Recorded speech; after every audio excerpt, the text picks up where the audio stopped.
Today we're reviewing the Amazon Fire TV Stick with voice remote. Now we have reviewed the original Fire TV Stick without the voice remote and came away very impressed with its performance. Now that device is still on sale and it's a little less expensive than the newer version with the voice remote. I'll leave a link to that review in the description below in case you're looking to check that out. Now when you buy the Fire TV Stick, it comes ready to go. You get the stick itself, a USB cable and power adapter to power the device. More about that in a minute. And the new remote with the voice search feature, it even comes with batteries for the remote. The stick itself seems identical to the original, at least on the outside. It has a full-size HDMI connector on the front and a micro USB power port on the right-hand edge. Installing the stick on your TV is very simple. Plug the stick into an HDMI port on your TV that isn't being used. Now the original Fire TV Stick could conveniently be powered right from the USB port on most TVs. And this was great because you didn't need to plug one additional thing into the wall. It kept the whole package nice and compact. However, with this version, Amazon supplies a beefier wall adapter and recommends that you plug the device into the wall and not use your TV's USB power. In fact, we tested it with just the TV's USB power and the stick begins to act rather strangely. It does weird things when rebooting and also seems to run slower. I'm not a big fan of plugging extra things into the wall, but in this case, you really have no other choice. Definitely use the wall adapter. The remote is where the big change has been made. It still maintains its clean, elegant, comfortable design with classic iPod-style navigation buttons and the 6 control buttons on the bottom. This version, however, adds a voice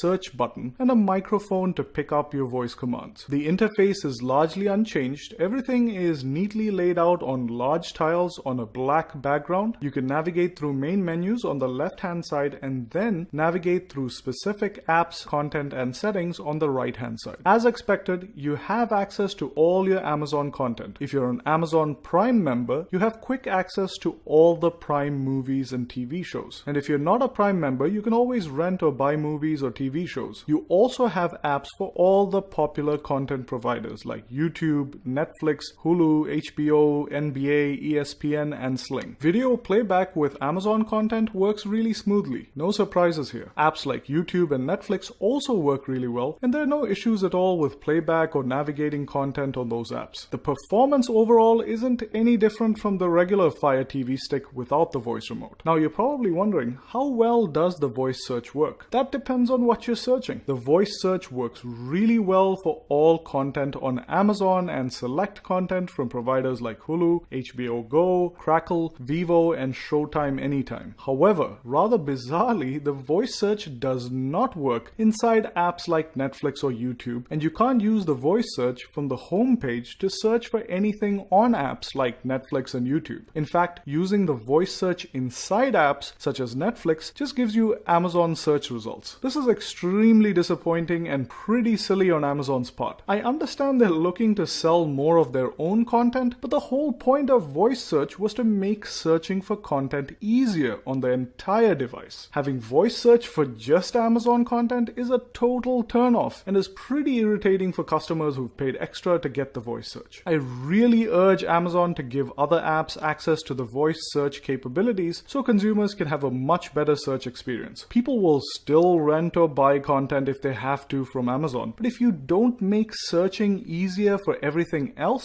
most people will stick to the basic Fire TV Stick or move to another platform like the Roku Stick. The voice search can also be used to call up Amazon's virtual assistant, Alexa. Alexa works pretty well for most basic searches like the weather or distances between places and other internet searches. Hold down the voice button, speak into the remote, and release the button when done with what you want to ask. It's pretty straightforward and works fine. So overall thoughts about the Fire TV Stick with voice remote? Does it perform well as a streaming TV device? Absolutely. It works very well, streams content without glitches, and has all the popular sources of content easily available. But does it perform much better than the original Fire TV Stick? Is it worth the upgrade or extra cost over the Fire TV Stick without the voice remote? Not really. The voice search doesn't make the device all that much better, and if you really need voice search, you can use it using the Fire Remote app on your phone or tablet. The Fire TV Stick without the voice remote is still our top pick for streaming media sticks. We just don't feel the version with the voice remote is worth the upgrade. If you own either of these devices, tell us what you think about them in the comments below. I've put links to both these devices in the description below. I've also put a link to our review of the regular Fire TV Stick in the description. Hope this video was helpful. If it was, please hit that like button and subscribe for more reviews. Thank you very much and see you next time.